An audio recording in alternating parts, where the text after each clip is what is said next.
Memuji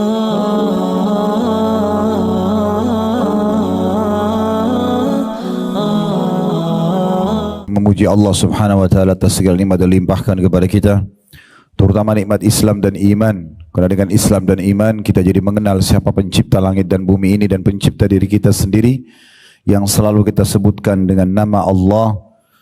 Juga jika memiliki panduan hidup setelah mengenal Tuhan kita Allah, kita tahu mana makanan, minuman, pakaian, pendapatan, pergaulan yang boleh dan tidak boleh. Kita juga jadi mengetahui apa balasan dari perbuatan-perbuatan atas ketaatan kita dan apa hukuman atas pelanggaran-pelanggaran yang kita lakukan. Puncaknya kita dijanjikan untuk mendapatkan balasan yang abadi di surga yang penuh dengan nikmat dan juga ancaman yang menyakitkan di neraka bagi para pembangkang. Ini nikmat yang sangat besar yang harusnya kita syukuri, dan belum lagi nikmat kesehatan, kesempatan, pasangan hidup, keturunan, dan segala macam hal yang Allah Subhanahu wa taala perintahkan kita untuk menikmati dan mensyukurinya. Dan Allah memudahkan kalimat syukur itu dengan alhamdulillah. Selanjutnya kita panjatkan salam hormat kita kepada utusan Allah Nabi besar Muhammad sallallahu alaihi wa ala alihi wa sahbihi wasallam, sebagaimana Allah telah perintahkan kita untuk mengucapkan salam hormat kepadanya, dan juga sebagai balas jasa setelah 23 tahun beliau menghabiskan umurnya untuk agama ini.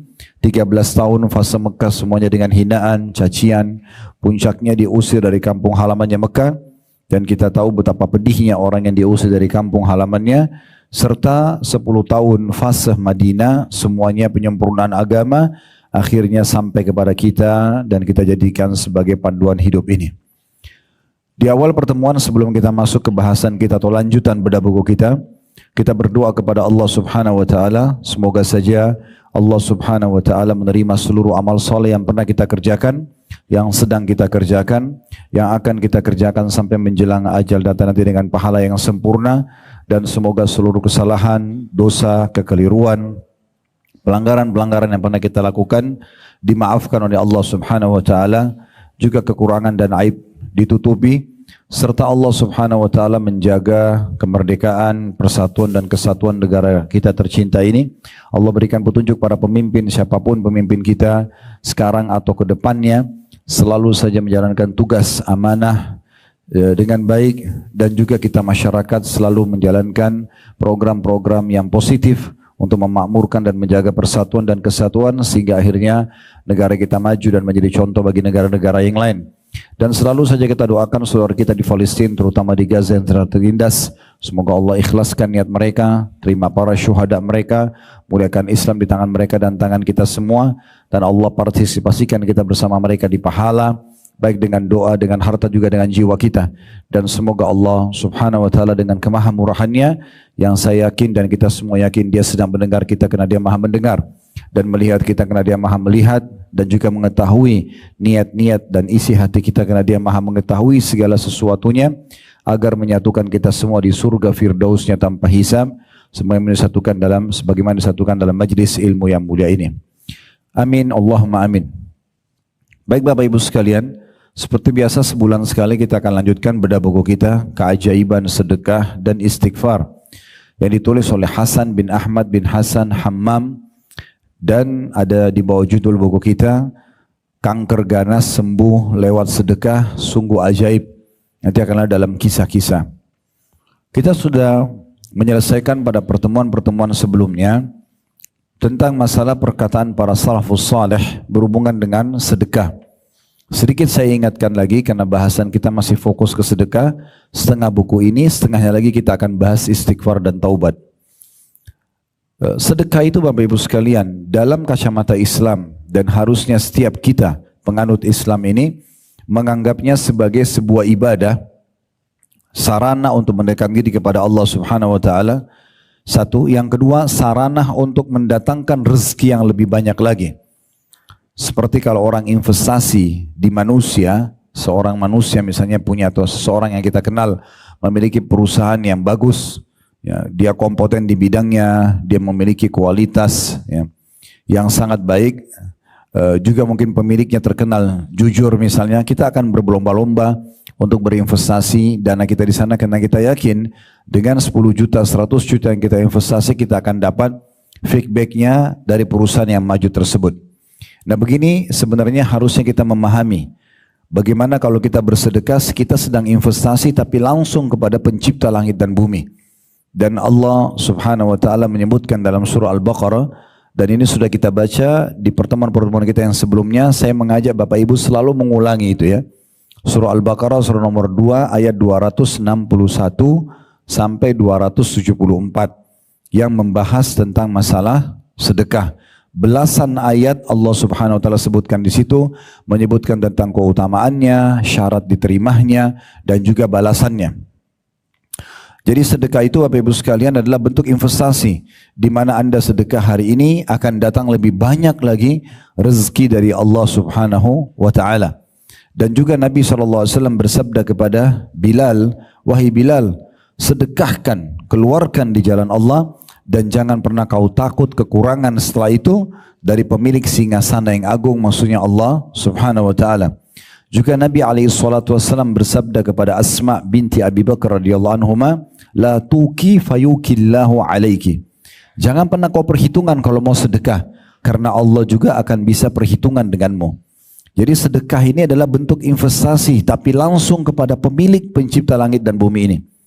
Dan salah satu ayat dalam surah Al-Baqarah tadi yang saya sebutkan dari ayat 261 sampai 274, di mana Allah subhanahu wa ta'ala menekankan sekali keutamaannya orang kalau sedekah itu, ya dia ibaratnya seperti sebuah biji yang memunculkan ya 7 bulir, satu bulir ada satu benih menumbuhkan 7 bulir, satu bulir ada 100 biji.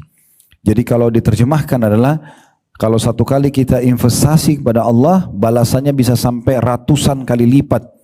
Tidak akan pernah ada perusahaan di muka bumi ini yang Anda investasi 1 juta, dapatnya 700 juta. Itu nggak mungkin, kecuali dengan Allah subhanahu wa ta'ala. Makanya Uthman bin Affan radhiyallahu anhu pernah dalam sebuah riwayat, Bapak Ibu sekalian, beliau melihat orang-orang Yahudi, orang-orang munafik di Madinah sengaja memahalkan produk karena mereka menguasai pasar, kemudian mereka menahan stok produk sehingga umat Islam terganggu dan mereka memahalkan produk tersebut.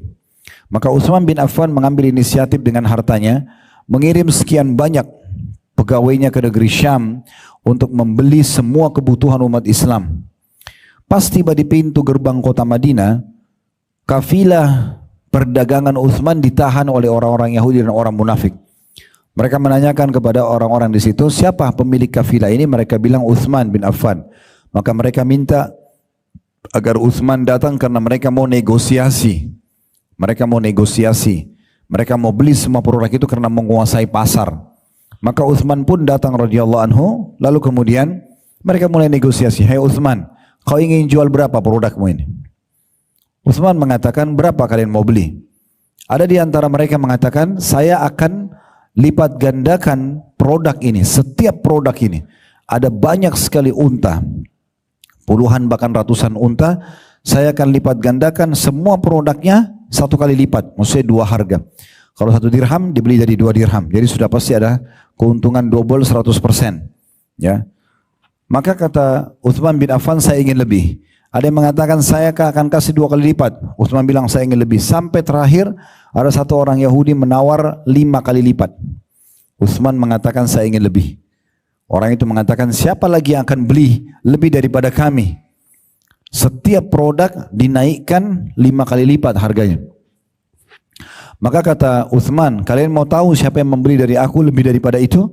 Mereka tentu penasaran, iya. Mereka mau tahu siapa ini? Sangat kaya di mata manusia. Kalau ada puluhan bahkan ratusan ekor unta membawa produk, itu semua per itemnya dinaikkan lebih dari 5 kali lipat harganya. Maka Utsman bin Affan menyuruh pegawainya mengumumkan di seluruh kota Madinah agar seluruh umat Islam datang berkumpul. Pada saat mereka berkumpul, Utsman mengiklankan di depan orang Yahudi dan orang-orang munafik itu, sesungguhnya wahai muslimin, ini semuanya dagangan saya wakaf untuk kalian. Ambil semua kalian. Maka seluruh umat Islam mengambil kebutuhan mereka dari perdagangan Utsman tanpa bayar 1 dirham pun. Setelah habis semuanya dibagi-bagi, dan dengan itu muslimin tidak butuh belanja 1 bulan. Sehingga pasar jadi normal kembali dan akhirnya mereka terpaksa menjual produk mereka dengan harga normal karena tidak ada pembelinya. Maka waktu sudah dibagi semua makanan atau pangan tersebut, maka Utsman menghadap kepada mereka, gitu kan. Apakah kalian sudah tahu siapa yang beli lebih daripada kalian? Mereka bilang, apalagi yang kau bisa jual Utsman? Semua sudah habis dibagikan kepada orang. Maka Utsman mengatakan pada mereka, membuat mereka semua terdiam. Ketahuilah yang membeli dari aku lebih dari kalian adalah Allah Subhanahu wa taala.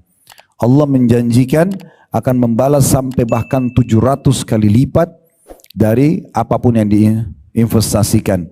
Maka begitu cara memahami teman-teman. Kalau kita masih selalu berpikir seperti kapitalis, saya keluarkan 10.000 rupiah, dari 100.000 berarti angka saya sisa 90.000, artinya selalu berpikir ini kurang, apa yang kita keluarkan karena tidak ada feedback dengan di kacamata kita, maka secara otomatis kita akan berpikiran seperti mereka, kita akan bakhil, tidak mau keluarkan. Tapi Islam mengajarkan tidak, keluarkan kau akan dapat lebih banyak. Mau dapat ikan paus, kita tidak mungkin pakai kail, pakai kapal tanker. Ya, kalau mau lebih banyak, mendapatkan rezeki dari Allah SWT, pakai resep ini Bapak Ibu sekalian. Sudah berapa kali pertemuan saya ulangi terus, coba pakai resep ini. Sedekah, makin besar Bapak Ibu keluarkan di jalan Allah, makin besar datang rezekinya. Itu pasti. Dan inilah yang dibahas oleh penulis di sini, keajaiban sedekah itu. Ini semua poin-poin yang akan selalu kita ulangi insya Allah untuk terus memotivasi kita jangan sia-siakan kesempatan untuk meraih rezeki dengan sedekah. Kita sudah jelaskan perkataan-perkataan ulama salaf ya pada pertemuan yang lalu bagaimana mereka mengingatkan kepada kita agar setiap muslim itu harusnya menanamkan juga dalam diri mereka lebih perlu dengan sedekah itu daripada orang miskin yang menerima sedekahnya. Ya, kalau teman-teman pegang bukunya bisa dilihat di halaman 7 ya.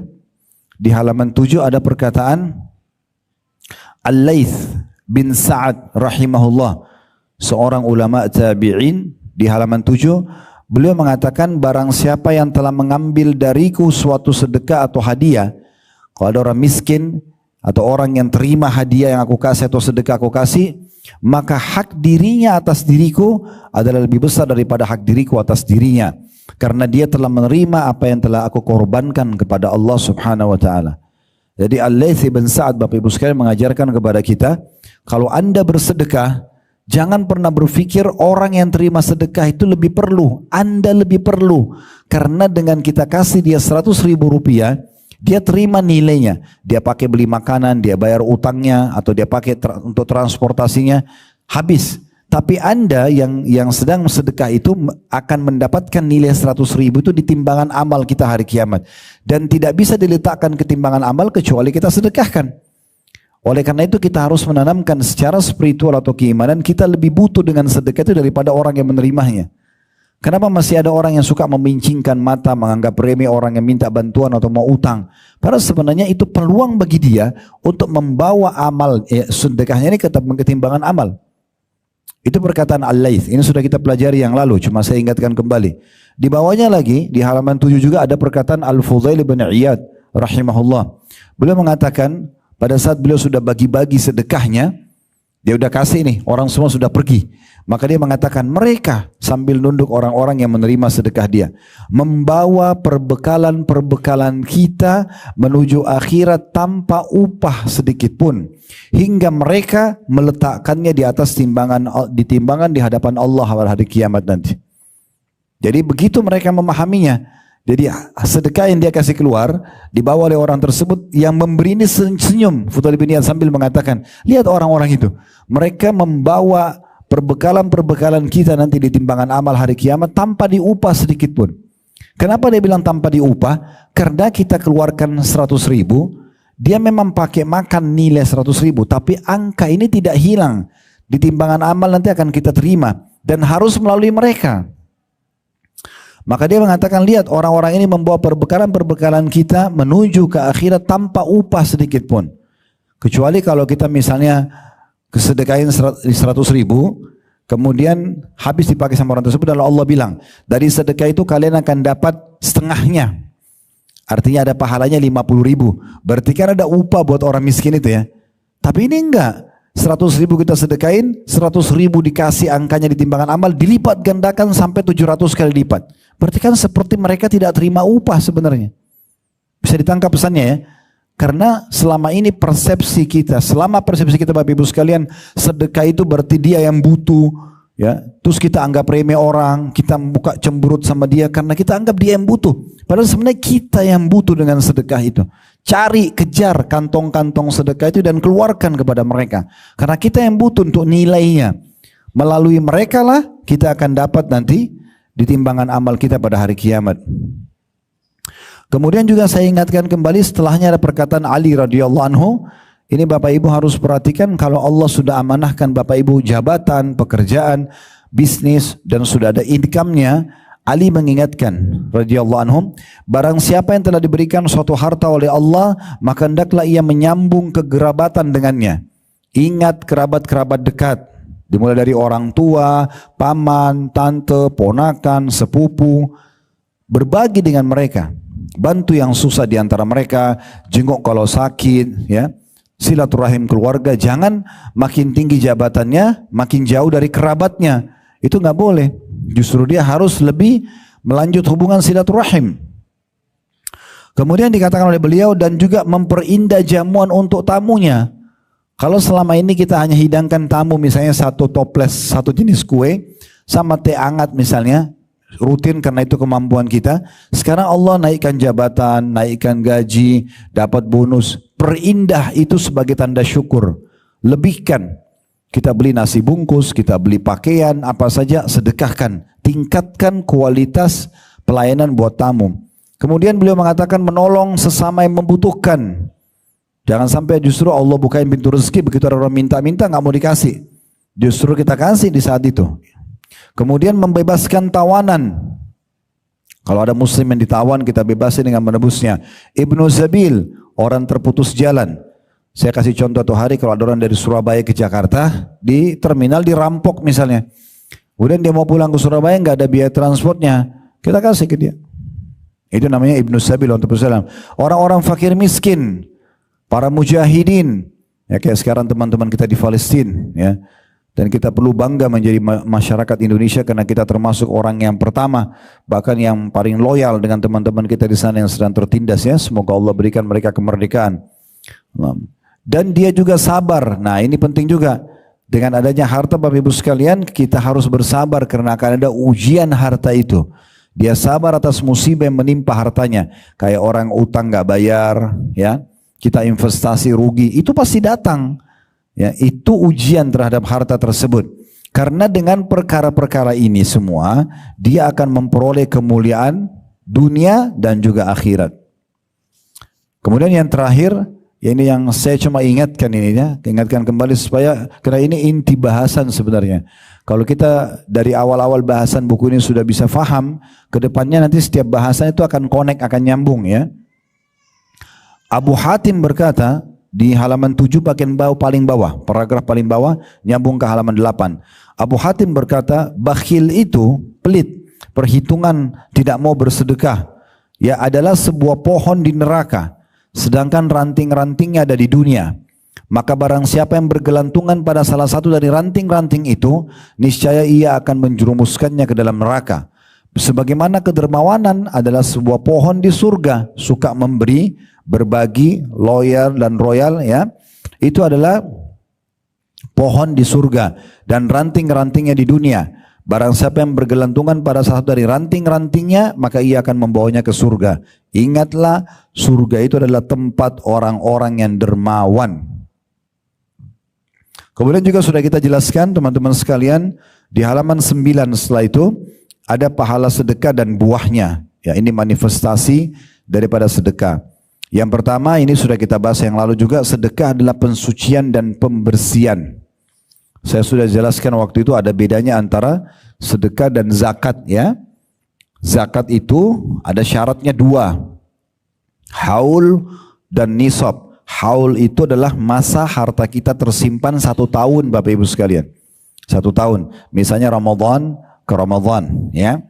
Kalau di sini misalnya ada yang hadir belum niat haulnya kapan, mulai dihitung start harta dia.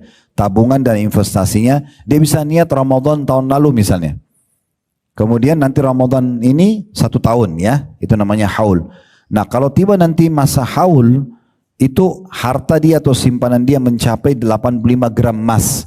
Kalau kita hitung misalnya sekarang emas 1 gram 1 juta berarti 85 juta. Dan itu stabil selama setahun ya. Ramadan yang lalu, Syawal, Zulqa'dah, Zulhijjah. Atau kalau anda tidak hafal tanggal bulan-bulan Hijriah, misalnya anggaplah April ke April misalnya ya. Walaupun kita hitungnya Hijriah sebenarnya. April, Mei, Juni, Juli, Agustus, September, Oktober, November, terus saja sampai April lagi, itu stabil tabungan Bapak Ibu dan investasi 85 gram emas, baru dikeluarkan 2,5%. Dikeluarkan 2,5%-nya ya. Tapi kalau dalam 12 bulan itu ternyata ada 1 bulan nisab Anda turun. Misalnya April, Mei, Juni, Juli semuanya tabungan kita stabil sama dana investasi kita itu 85 gram emas ke atas. Di bulan Juni misalnya, anggaplah atau Agustus, dia turun. Kurang dari 85 gram emas. Maka haul itu dianggap batal yang awal. Kita mulai lagi hitung haul baru 1 tahun ke depan di saat nisab kita mencapai 85 gram emas. Jadi zakat itu tidak sulit, sangat ringan. Setahun sekali, itu pun setahun itu dalam 1 tahun harus stabil. Nisab kita 85 gram emas. Kapan dia turun berarti haulnya batal, dimulai nanti kapan kita mampu lagi atau mencapai 85 gram emas. Nah, ini untuk pensucian harta. Nah ini harus dibedakan Bapak Ibu sekalian dengan sedekah secara umum. Kalau zakat itu 1 tahun 1 kali, ada kadar minimal 85 gram emas, ada persentase 2,5%. Ini untuk mensucikan harta kita. Misalnya kayak kami Allah amanahkan restoran ya.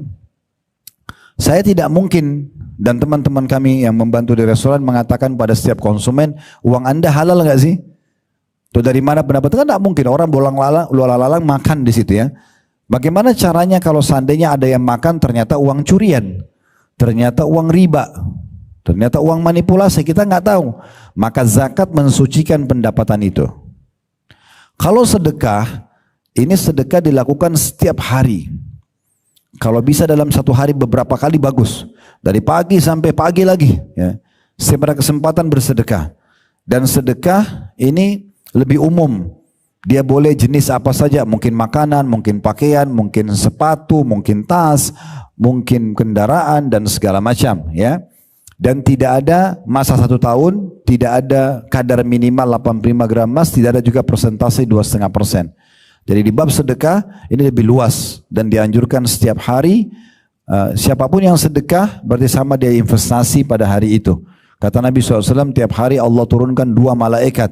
Yang satu mengatakan, ya Allah lapangkan rezeki orang yang sedekah.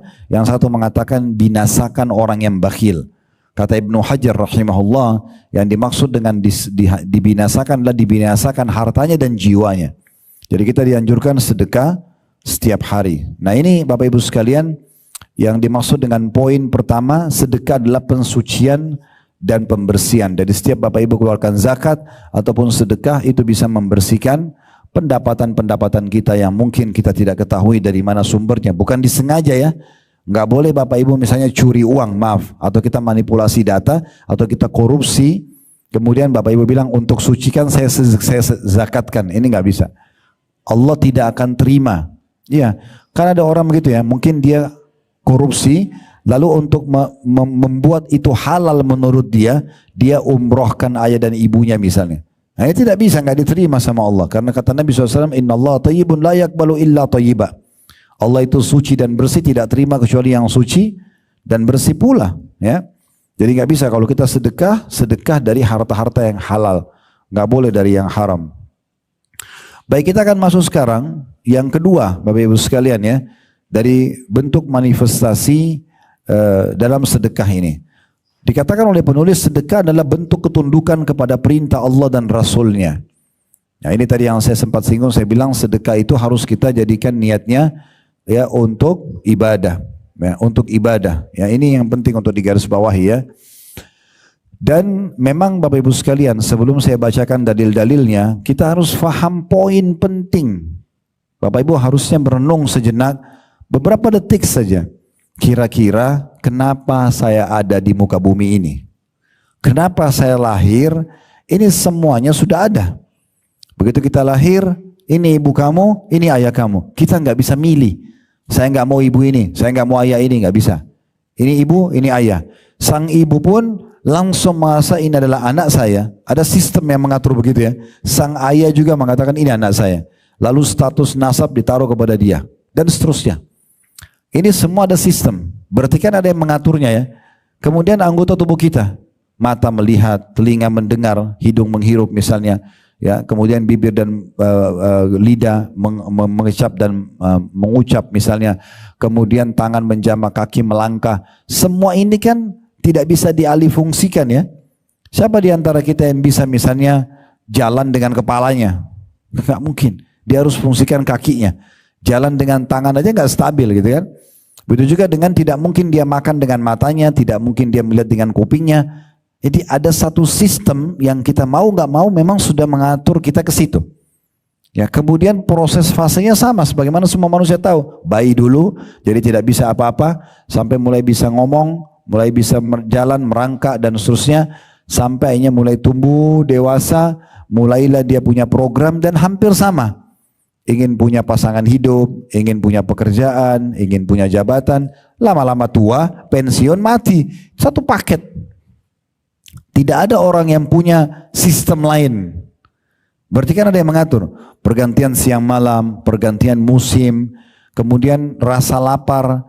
Siapa yang bisa Bapak Ibu sekalian mengalihkan lapar itu, solusinya selain makan? Nggak bakal bisa. Kita lapar nih, kita alihkan ke tidur. Bangun tidur tetap lapar. Kita lapar, kita berolahraga, makin lemas. Harus makan. Pertanyaan sekarang, siapa yang ciptakan kita? Siapa yang buat sistem ini? Kalau lapar harus makan. Tadi fungsi mata melihat, fungsi telinga mendengar.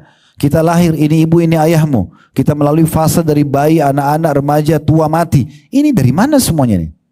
Kita harus merenung sejenak. Bapak Ibu bisa membaca juga dalam surah yang Allah sebutkan surahnya tentang kita manusia. Surah nomor 76. Namanya surah Al-Insan. Allah sebutkan di ayat pertamanya, Hal ata alal insani hinu minad dahri lam yakun syai'an madhkura. Apakah telah datang masa manusia itu berpikir sejenak yang tadinya dia ini dari sesuatu yang tidak ada yang kenal. Tiba-tiba dia lahir, tiba-tiba ada sistem sampai dia harus lalui dan dia meninggal dunia. Dia harus berpikir dari mana? Nah, jawabannya Bapak Ibu sekalian, karena kita punya pencipta. Pencipta lah ini yang orang Islam dimanjakan, kita sudah langsung lahir tahu. Orang tua kita bilang, Tuhanmu Allah ya nak, ini sholat ya, ini bacaannya, ini yang Allah bolehkan, ini yang Allah larang. Kita sudah disampaikan. Orang-orang yang tidak dipandu kepada Tuhan Allah, mereka cari Tuhan-Tuhan lain. Sembah patung, sembah pohon, ya, ada yang sembah sapi, ya, macam-macam. Ya, di India itu ada yang sembah kan gitu, ada yang sembah sapi, misalnya ada yang sembah macam-macam. Ada yang sembah jin tidak nampak, ada yang sembah bintang-bintang. Kenapa? Karena potensi dia tahu ada Tuhan, ada, tapi tidak dipandu ke Tuhan siapa yang sebenarnya. Kalau kita sudah dipandu, Tuhanmu Allah, ini loh Al-Quran yang diturunkan, ini loh utusannya Nabi Muhammad, ikuti saja. Udah, kita jadi tahu punya jawabannya semuanya. Nah, jadi saya kembali kepada pertanyaan penting di sini Bapak Ibu sekalian. Kita sejenak merenung, kenapa kita ada di muka bumi ini? Allah sebagai sang pencipta mengekalkan dalam surah Az-Zariyat. Surah nomor 51 ayat 56 ya. Itu bisa dibuka, ini tujuan dasar sekali kenapa kita ada di muka bumi ini. Sudah sering kali para ustadz-ustadz kita ya menyebutkan tentang surah atau ayat ini untuk mengingatkan kembali ya, surah nomor 51 ayat 56 ya.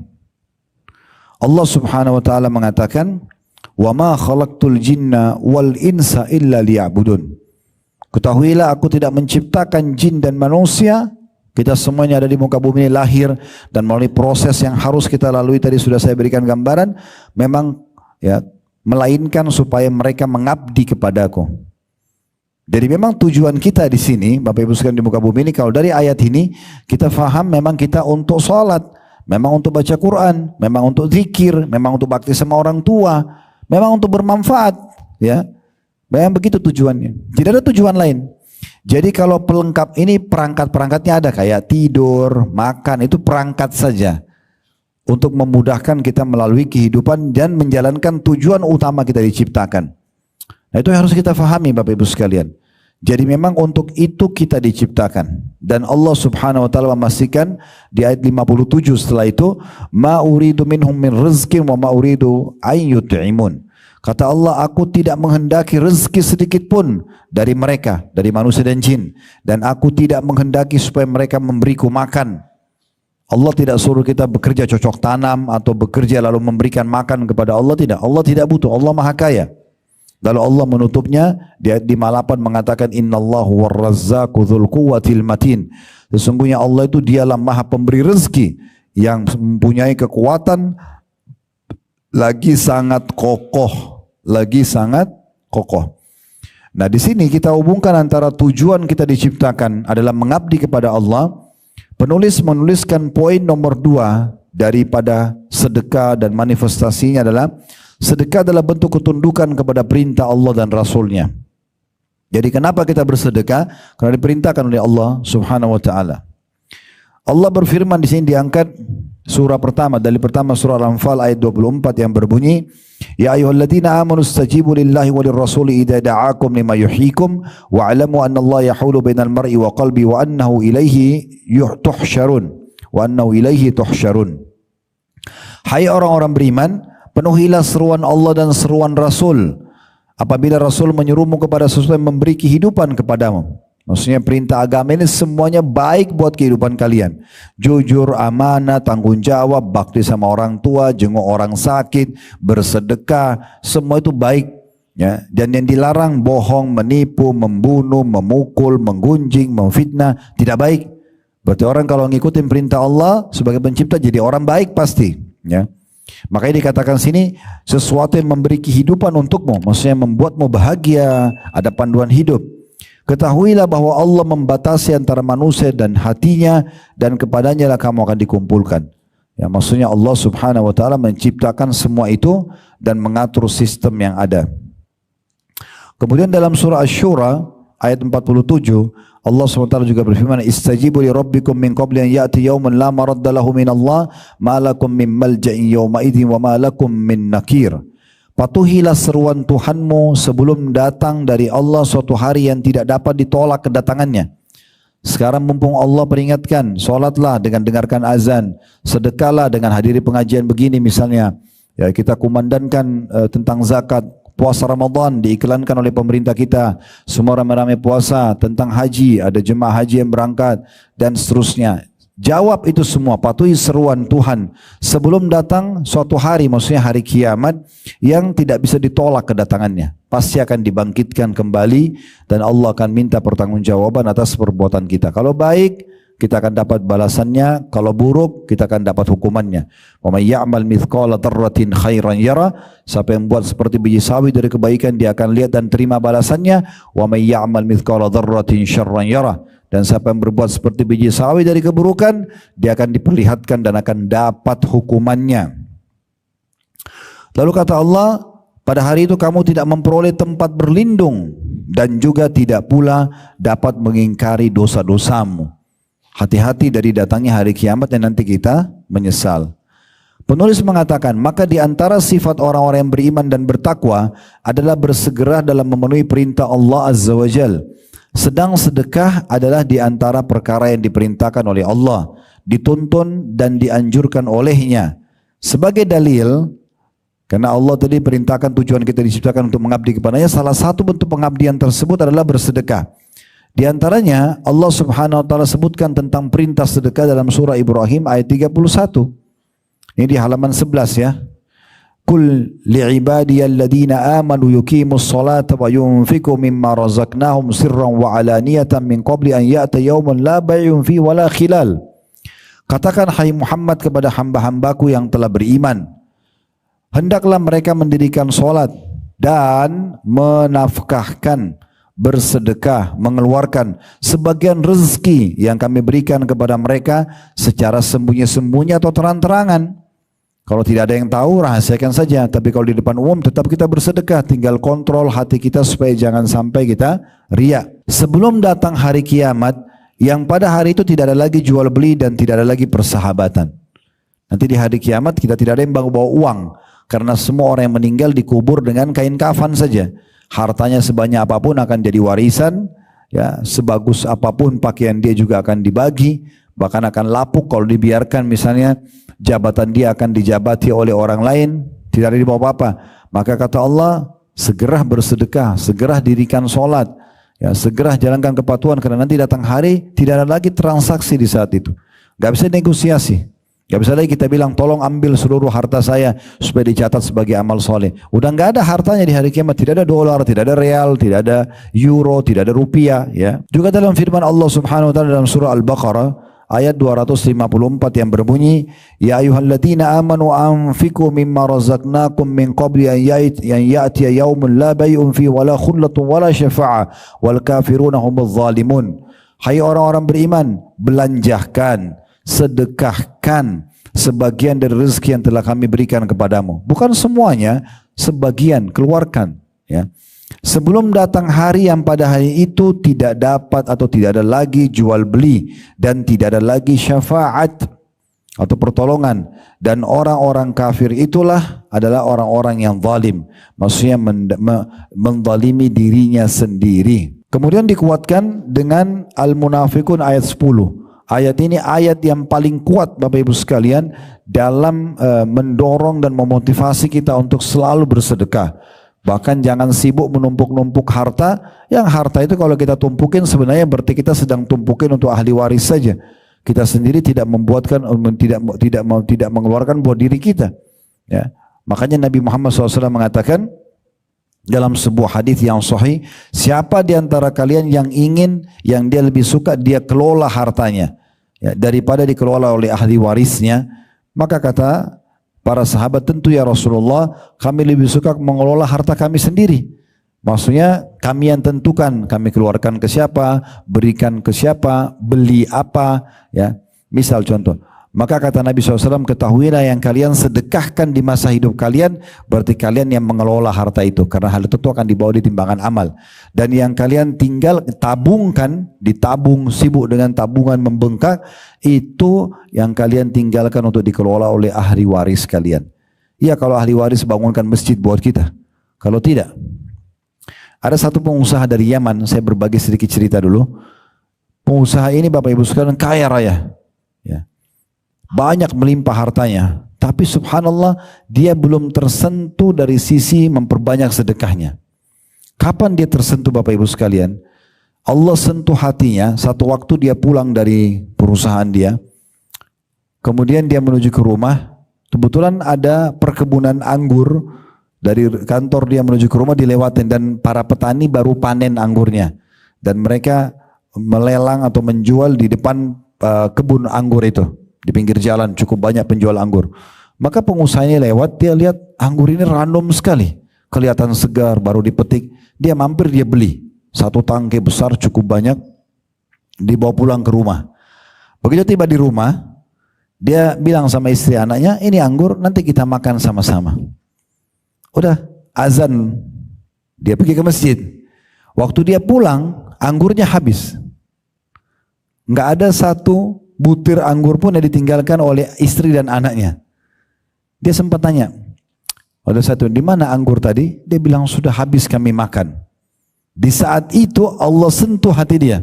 Dia mengatakan, Maha Suci Allah, saya selama ini sibuk menyimpan harta buat mereka, maksudnya istri anaknya, kasih makanan, tabung, cari pekerjaan, memang untuk istri anak gitu ya. Tapi mereka sendiri tidak ada perhatian sedikit pun buat saya. Maka apa yang saya bisa harapkan dari mereka kalau saya sudah meninggal? Mana mungkin kalau anggur saja satu butir mereka tidak mau simpan. Terus saya mau menghayal nanti pada saat saya meninggal mereka akan bangunkan saya masjid, mereka akan bangunkan saya rumah anak yatim. Anggur satu butir mereka tidak sisakan.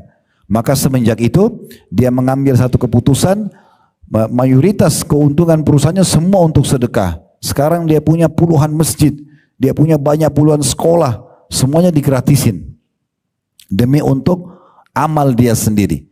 Oleh karena itu Bapak Ibu sekalian, kalau kita tidak mengambil keputusan untuk segera memperbanyak nanti timbangan amal kita hari kiamat dengan sedekah, maka tidak ada yang akan melakukannya. Kalaupun anak kita bersedekah, Kita muhasabah, introspeksi diri sendiri saja. Bapak ibu tiap hari sedekahin buat ibu bapaknya atau buat saudaranya.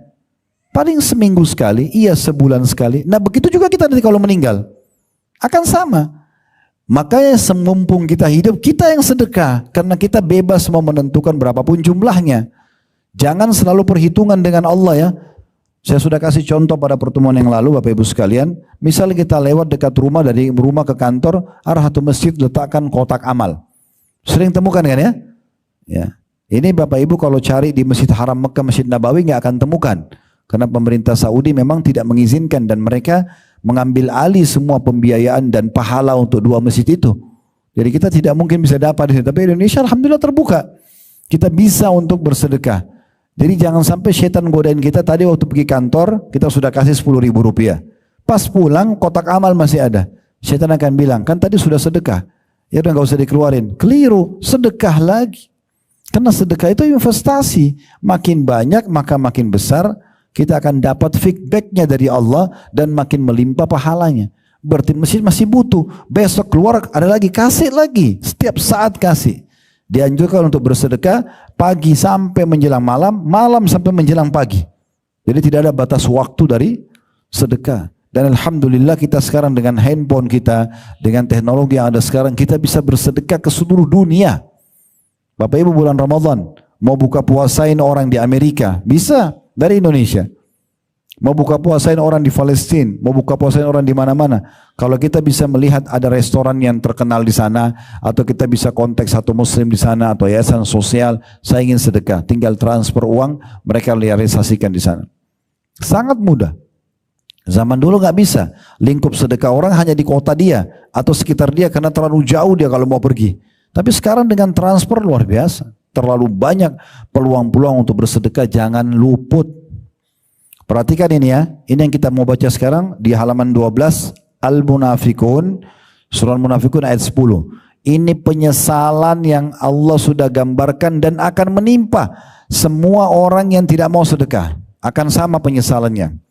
Allah berfirman, wa anfiqu mimma razaqnakum min qabli an ya'tiya ahadakumul mautu fayaqula rabbi laula akhartani ila ajalin qaribin fa asaddaqa wa akum minas salihin.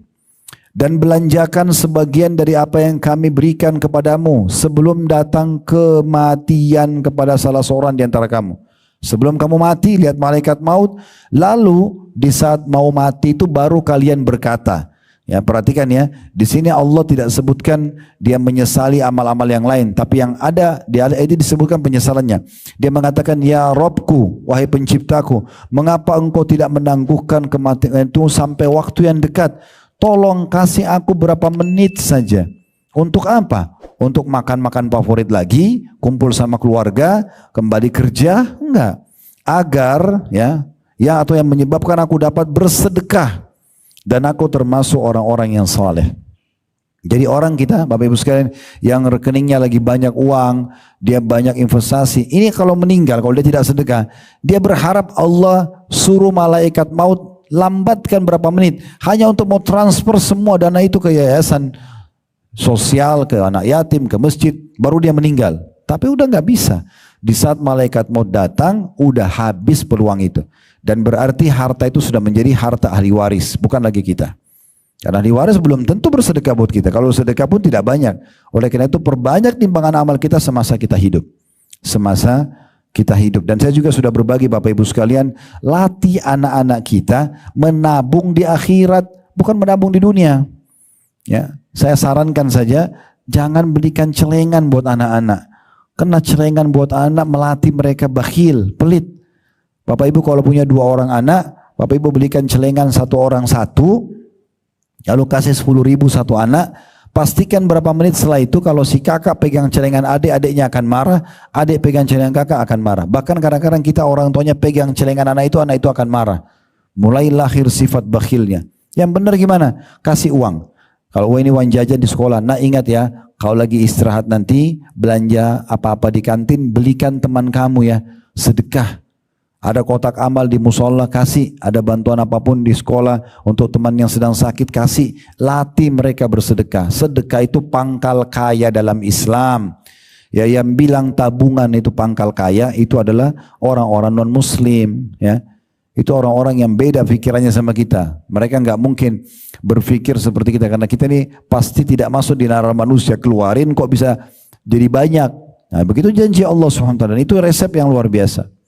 Di depan mata saya Bapak Ibu sekalian, hampir semua jemaah yang saya temuin yang Allah bukain pintu rezeki, memang luar biasa royalnya mereka. Jemaah haji, jemaah umroh, yang mereka tuh sibuk pada saat mau pulang beliin keluarganya, berapa banyak keluarga dibeliin ini, dibeliin itu, beliin, sedekahnya luar biasa. Pada saat di Mekah, di Madinah saya ajak untuk program sosial, mereka bersedekah dengan jumlah banyak. Pantas saja, karena secara teori agama memang dia akan jadi kaya dan betul dia kaya raya.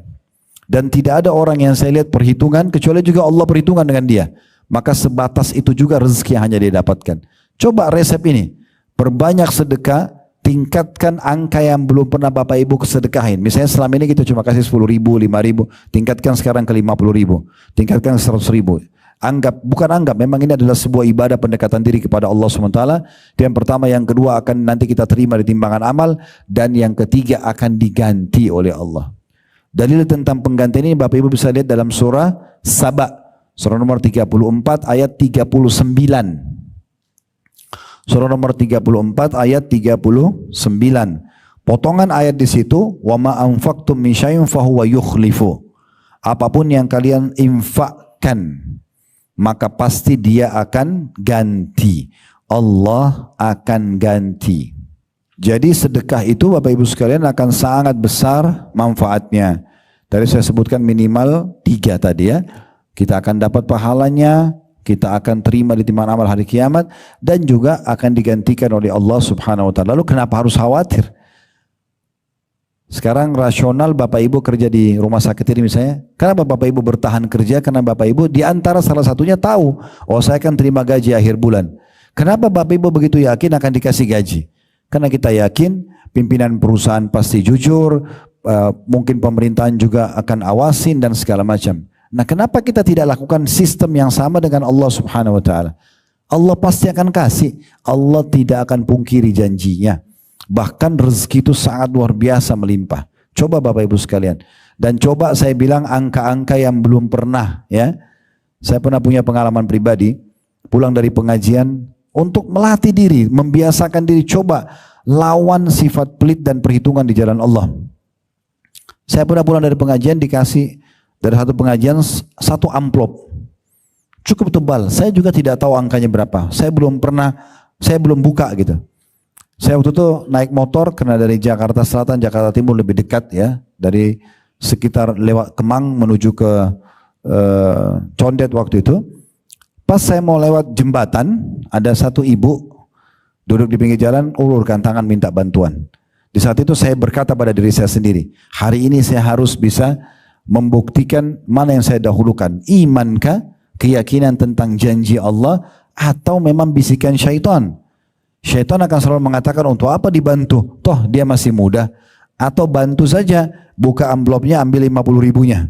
Tapi bisikan keimanan beda, ini orang tidak mampu, berikan yang terbaik, hilangkan masalah dari hidup dia, Allah akan gantikan. Maka saya pada saat itu melawan bisikan syaitan dan berusaha untuk menimba bisikan keimanan. Saya kasih semua amplop itu di tangan ibu tersebut, lalu saya pergi. Udah, biarkan nanti Allah Subhanahu wa taala memberikan balasan sempurna. Subhanallah, jaraknya dekat, tidak jauh. Saya sampai di restoran penuh, banyak sekali konsumen. Ada orang yang sudah sekian tahun utang, tiba-tiba kontak mau bayar utangnya. Dan sekian banyak, ada yang kirim makanan di rumah, ada yang kirim buah-buahan. Saya langsung berpikir subhanallah, begitu gampangnya Allah ganti. Yang penting kita mau. Cuma syaitan selalu membisikkan kita, enggak, nanti berkurang, nanti begini dan begitu. Ingat, kita muslim bukan kapitalis. Islam sekali lagi keluarkan di jalan Allah, Allah ganti. Itu pasti. Innallaha la yukhliful mi'ad. Allah tidak akan pungkiri janjinya. Mereka mengatakan tidak, tahan, tabung, kau akan kaya. Enggak akan ketemu konsepnya, mustahil. Islam suruh keluarkan, ini suruh nabung, enggak bisa ketemu. Coba royal, maka akan muncul loyalitas. Itu yang saya bilang yang lalu ya, kalau masih ingat. Bapak Ibu kalau mau orang lain loyal dengan kita, peduli, perhatian, ya, hormat, maka